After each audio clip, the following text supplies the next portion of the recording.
Zulaiha akhirnya datang ke penjara Zawira untuk menghukum Yusarsif. Dia lalu mengatakan kepada Kidamen bahwa semua tempat yang didatangi oleh Yusarsif kenapa selalu berubah. Penjara yang katanya sangat kumuh dan kotor sekarang berubah menjadi sangat bersih. Kidamen pun menjawab bahwa Yusarsif telah menghidupkan penjara dan membuat semua orang menghormatinya. Tapi menurut Zulaiha, Yusarsif adalah seorang budak yang dipenjara agar mematuhi perintah majikannya, bukan malah dihormati oleh orang-orang di dalam penjara. Zulaiha lalu meminta agar Kidamen menyiksa Yusarsif agar dia bisa melihatnya secara langsung rintihan Yusarsif itu.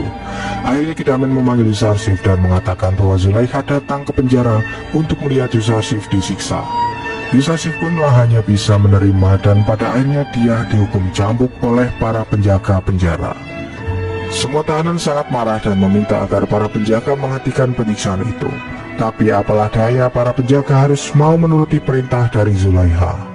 Saat Zulaiha melihat Yusarsif dicambuki, dia malah tidak tahan dan menyuruh Kidamen menghentikan hukuman itu.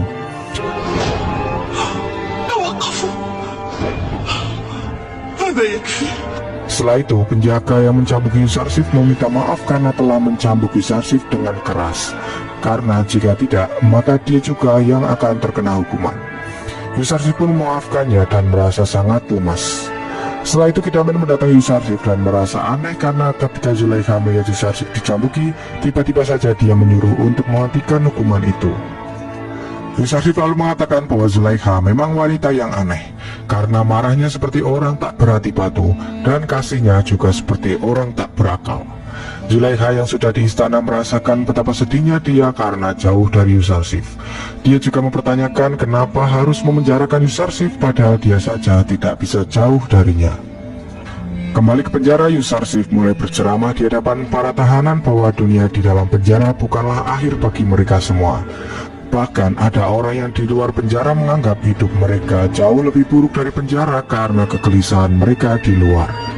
Semua penghuni penjara mendengarkan ceramah Yusarsif itu, bahkan Kidamen juga mendengarkannya dari atas penjara dan menganggap semua perkataan Yusarsif itu memang benar adanya. Sementara itu di kuil Amun, para pendeta mulai gelisah karena keberadaan Kimuni saat ini tidak diketahui. Mereka takut jika Kimuni tertangkap juga maka akan mengakibatkan nyawa mereka akan terancam. Jika salah satu dari mereka membuka mulutnya, maka Amunhotep pasti akan langsung menghancurkan mereka semua dan membatasi kekuasaan kuil. Adik Mau lalu menugaskan agar segera menemukan di mana keberadaan Kimuni, Apophis, dan Inarus agar mereka bisa selamat dari masalah ini. Yusarsif yang sedang menjalankan tugas di tambang batu tak sengaja bertemu dengan kafilah dari Kanaan yang sedang mengejar untanya yang lari. Yusarsif menanyakan tentang keadaan Nabi Yakub di Kanaan. Dan ketika orang itu menceritakan bahwa Nabi Yakub selalu menangisi kepergian salah satu anaknya, Yusarsif langsung bersedih dan meneteskan air mata. Hal itu membuat orang itu bertanya-tanya kenapa Yusarsif menangis dan menanyakan siapa Yusarsif sebenarnya. Yusarsif pun tidak mengaku bahwa dirinya adalah Yusuf, anak dari Yakub yang hilang. Dia hanya berpesan kepada Yakub agar mendoakan anak-anak yang jauh dari orang tuanya dan tetap bermunajat kepada Allah agar segera dipertemukan dengan anaknya yang hilang. Setelah itu tiba-tiba saja unta yang tadi lari jauh kembali kepada orang itu yang membuatnya merasa aneh, karena dari tadi unta itu merasa takut kepadanya. Yusarsif mengungkapkan bahwa semua makhluk hidup di dunia memiliki misi dan tujuan tertentu. Malam harinya Apophis dan Inarus bermimpi sangat aneh dan menceritakan kepada masing-masing. Mimpi Apophis adalah dia sedang berdiri dan membawa banyak roti di atas kepalanya, lalu burung gagak memakan roti itu ramai-ramai. Sedangkan mimpi Inarus adalah dia sedang memeras 3 tangkai anggur dan memberikannya kepada Amunhotep yang sedang terlihat marah besar. Mereka berdua sangat bingung apa arti dari mimpi itu dan berniat akan menanyakannya kepada Yusarsif yang mereka anggap pintar di penjara. Di sisi lain, Yusarsif yang sedang berdoa kembali didatangi oleh malaikat Jibril yang mengatakan bahwa sudah saatnya Yusarsif menyampaikan risalahnya kepada semua orang agar menyembah Allah Subhanahu wa Ta'ala. Yusarsif juga teringat dengan perkataan Yakub bahwa dia akan menjadi seorang penakwil mimpi yang dianugerahkan Allah kepadanya. Siang harinya Inarus dan Apophis langsung menanyakan apakah Yusarsif bisa menakwilkan sebuah mimpi atau tidak. Ketika Yusarsif menyuruh mereka untuk menceritakan mimpinya masing-masing, dia sempat berpikir sebentar dan mengatakan bahwa jika nanti takwil mimpinya berakibat buruk bagi mereka, maka mereka harus menerimanya karena takwil mimpi itu sudah pasti akan terjadi. Tapi sebelum itu Yusarsif akan membuktikan suatu tanda kepada mereka terlebih dahulu bahwa perkataannya itu akan terjadi, dan mereka tidak akan meragukan lagi takwil mimpi yang akan diungkapkan Yusarsif nanti. Pertama, Yusarsif mengatakan bahwa menu makanan hari ini adalah ikan panggang, roti gandum, dan kurma. Yusarsif mengatakan semua itu karena mendapat bantuan dari langit dan ilham dari Tuhannya langsung. Para tahanan langsung menertawakan ucapan Yusarsif itu karena menurut mereka, makanan seperti itu hanya dihidangkan kepada para bangsawan dan tidak mungkin akan disajikan di dalam penjara. Dan tak berselang lama, datanglah para penjaga membawakan makanan bagi mereka semua. Saat salah satu tahanan mengatakan bahwa menu makanan hari ini apa yang dikatakan oleh Yusarsif, para penjaga terkejut. Dari mana dia bisa tahu padahal makanan baru saja datang? مشوي وخبز حنطة وتمر طبعا. وما الذي أدراك؟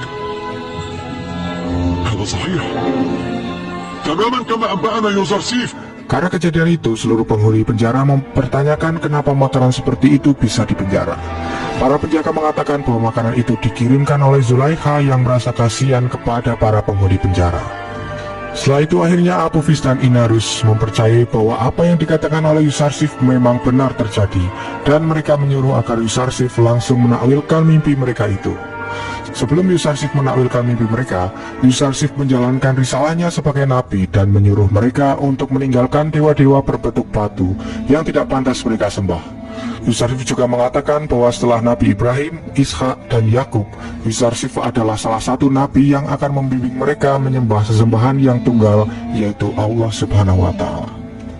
بعد آبائي إبراهيم وإسحاق ويعقوب أنا أحد المرسلين من قبل الله الواحد الأحد. Para tahanan lalu mempertanyakan apakah Yusarsif memang benar-benar seorang nabi atau bukan. Yusarsif langsung menjelaskan bahwa dia adalah salah satu mata rantai para nabi yang diutus untuk membimbing manusia. Sebelum Yusarsif ada Nabi Adam, Nuh, Ibrahim, Ishak, Ismail, dan Yakub. Lalu yang terakhir nanti adalah nabi yang bernama terpuji atau yang kita kenal sekarang, Nabi Muhammad SAW. Kemudian Inarus dan Apophis mulai mempercayai perkataan Yusarsif bahwa selama ini mereka sangat bodoh karena menyembah Tuhan yang tak bernyawa dan diciptakan sendiri oleh manusia. Ia mulai meyakini bahwa Tuhan Yusarsif adalah Tuhan yang terbaik daripada dewa-dewa sebelumnya. Pada akhirnya semua penghuni penjara beriman kepada Allah dan mengikuti ucapan Yusarsif untuk membimbing mereka kepada sesembahan sejati. Bismillahi Rabbi Ibrahim wa Ishaq wa Ya'qub ونؤمن بالله الواحد الأحد الواحد الأحد. Salah satu penjaga lalu melaporkan kejadian itu kepada Kidamen bahwa Yusarsif telah mengajak para tahanan menyembah Tuhan yang esa dan melupakan dewa-dewa dari nenek moyangnya. Tapi Kidamen membiarkan mereka karena gara-gara Yusarsif, penjara menjadi sangat tenang dan nyaman seperti yang para penjaga inginkan, dan membiarkan para tahanan memilih agamanya masing-masing. Setelah mereka beriman, Yusarsif langsung menakwilkan mimpi Inarus dan Apophis. Tapi sebelum itu Yusarsif mengatakan bahwa mereka harus menerima apapun arti mimpi yang akan dijelaskan olehnya.